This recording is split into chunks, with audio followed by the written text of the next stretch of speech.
And the history is linked to this geographical location because Bordeaux is a port city. In the 17th century, it was actually France's largest port, largest commercial port.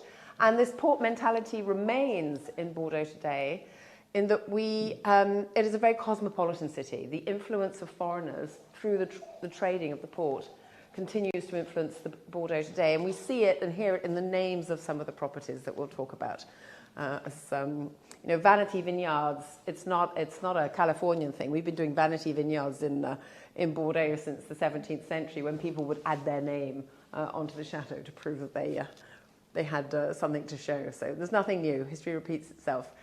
The influence of the Brits has always been very important, and it dates back to the 12th century when Eleanor of Aquitaine married, who would be Henry Plantagenet, and handed over the region to the English crown, which went pretty well for a few hundred years until the French decided they want it back in the 15th century. And so it's French again today.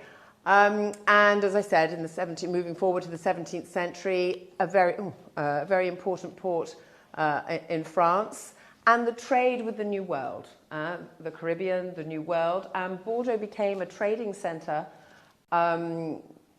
between the Caribbean, the New World, Africa. The slave trade doesn't get talked about much, but although there were no slaves really coming into Bordeaux, it was part of this triangular trade.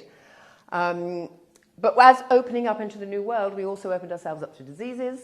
So we start to see in the 19th century a concentration and increase in planting.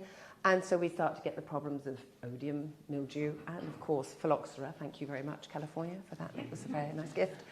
And then moving forward, when we get into the 20th century, of course, bureaucracy gets involved, and you have rules and regulations, and the AOCs, now the AOPs, were introduced.